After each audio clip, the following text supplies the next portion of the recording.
Now, we kick off a week of books with a unique take on the conflicting loyalties and violence that define one of the most dangerous parts of today's Middle East. Jeffrey Brown has this new addition to the NewsHour bookshelf.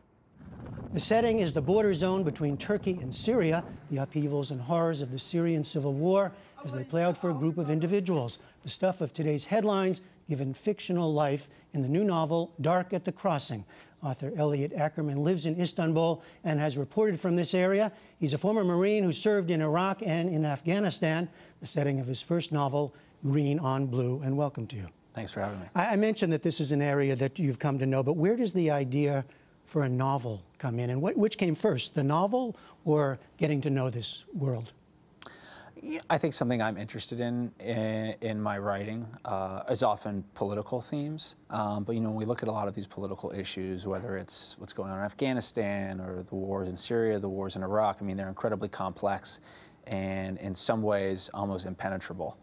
And I think one of the great things you can do with story, and particularly with a novel and character, is you can take a lot of these themes that are central to what's going on in the world, but really distill them down into a single narrative. And so that's what I try to do in my fiction. You've got the obvious in-your-face drama of war, and you've got the geopolitical themes, right? But you have to give it a personal face. So how do you do that?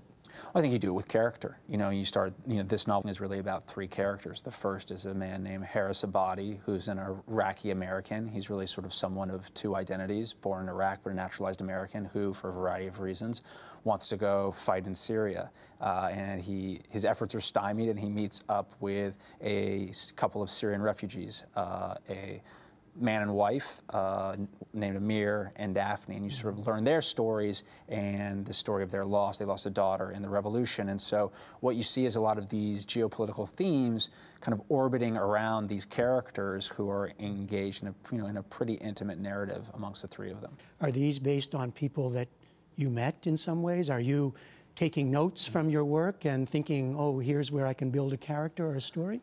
When you're having an experience, there's sort of questions that come up and themes that come up, and then once you sort of have bored down on the themes of the story, you start building out characters who are wrestling with those themes. I work kind of in a tradition that used to be more predominant, maybe is less so now, which is of novelists who were journalists. Right. Sort of in the 20th century, we had a lot of that. We don't have that as much now, largely probably due to changes in how journalism works. But oftentimes when I'm out there, these do seem like great places to set stories. The main character you talked about, Haris, he served as an interpreter with the U.S. forces in Iraq, and he decides to come back.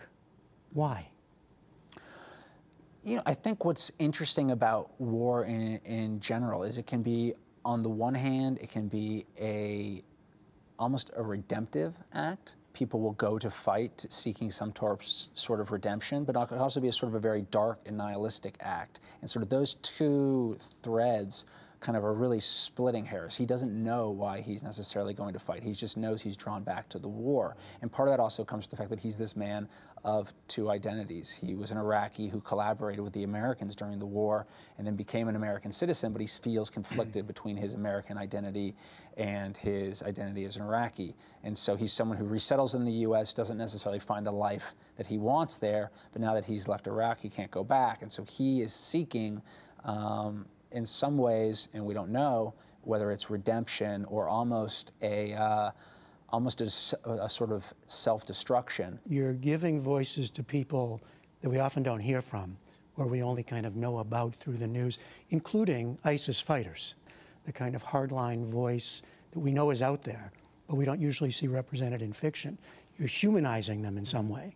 Heaven forbid, right? You humanize these people. Yeah. I think that's what's, that's just because you're trying to humanize someone or you're trying to understand them, I think is very different, and we often conflate that with agreeing with somebody. And I think that's one of the great things that fiction has the power to do. It allows you to create a character you might find despicable, or you might, with whom you might not agree, but then give them the power to, to basically make their case as though they were making it before God. Mm-hmm. And so specific to some of like the journalism I did. I met ISIS fighters and spoke with them, and and listened to them explain their beliefs. And some of their beliefs and some of the reasons they're fighting make sense. I mean, if you are a Sunni in that part of the world right now, you're under threat politically from a whole bunch of various actors. So talking to those people doesn't necessarily mean I agreed with everything, but I could definitely start to understand at least their viewpoint. And then as a novelist, I wanted to take what I had learned and put it into a story. And once you start the story, do you set all that aside, or do you keep one eye on the kind of ongoing events? Well, I think by the nature of the work I do as a journalist, I'm still following these events as they're ongoing. But the story is set at a very specific time in Syria's war.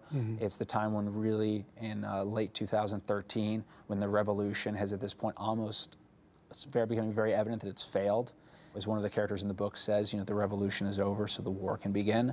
And so it's that sort of moment where it's all fallen apart. So other events don't necessarily affect it as much. The book is Dark at the Crossing. Elliot Ackerman, thanks very much. Thanks for having me.